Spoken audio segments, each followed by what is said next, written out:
You got time for manly manners, right? Well, we haven't done manly manners for a long time. Shall we just go random here?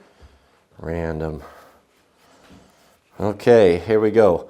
Manly Manners tells us here on page 62, don't separate your pursuits from your wife's more than is necessary. Do your gardening together, work, talk, and plan together, and you will become truer comrades every year. Oh man, that is really, really wonderful. When I was younger, I remember, of course, we all had chores to do, right? And my folks giving me chores. And, my dad worked all the time like most folks do. And my mom, she was a homemaker. But sometimes, she always had some part-time jobs or two to help out with the family. So that left my sister and I to do chores around the house. And I remember being given chores by myself and just dreading them. It was so terrible.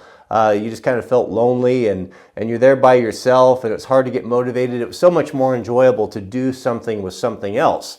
Maybe misery loves company, where that goes into play. And so I've kind of remembered that, and Mrs. W and I, we've talked about that for years and years, and we try to make an effort of involving the family and each other in doing chores. So if there's something that needs doing, like firewood or cutting kindling or working out in the orchard or the forest, we try to make an effort to do it together.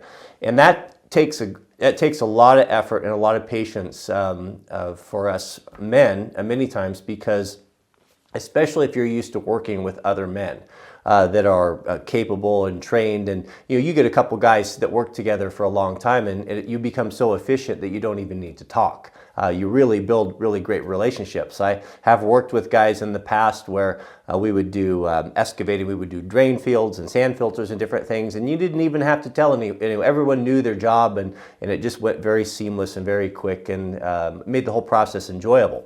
Now, when you involve your family in these things, it requires a tremendous amount of patience, and you need to have some realistic expectations. And I'm speaking to myself. When I'm giving manly manner advice, I'm not preaching to anyone. I am, as Paul said, I'm the chief of sinners when it comes to these things, and I really struggle with patience. So I have to make that mental connection in my mind. Okay, we're going to go out and we're going to do thus and so.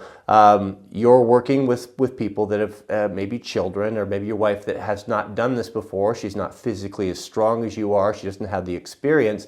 So don't have unrealistic expectations that you're going to you're ultimately going to set yourself up for a fall and disappointment. So I think that this is a great advice.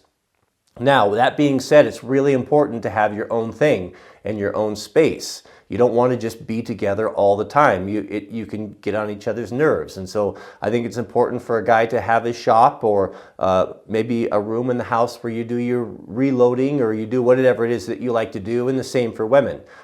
Make sure that your wife has a place of refuge that she can get away from all of the everything as well, and be perceptive. You can tell when your loved one is starting to become overwhelmed, and when you see that, be receptive to it, and step in. Hey, can I take the kids out?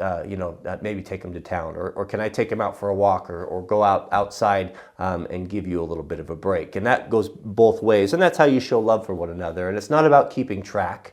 It's just about being aware. And if you continue to give and to give and to give, especially with women, as I'm fond of saying, they'll just give back tenfold. They don't require as much, just a little bit. Maybe I'm just spoiled because Mrs. W is so easygoing. But I think it's true for most people. So I think that's great. A family should be working together whenever they can.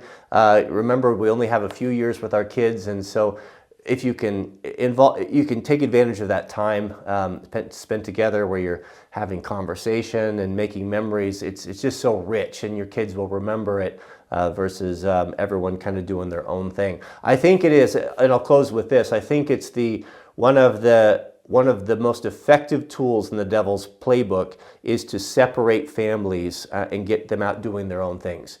We got the father out with his career, open to all the temptations that come with that. Now you've got things are so expensive, and we have expectations. We want things to be so big and so fancy that oftentimes it causes the wife to go out into work and to earn as well. And so she's out separated from the family, exposed to all those temptations. And then the kids, in many families, I think, are maybe too busy from school all day and then going into soccer and dance and recitals and all these things. You know, I guess for me, I think maybe a family wants to step back and say, hey, let's cut some of this stuff out and let's get back to basics, and let's sit down and have meals together.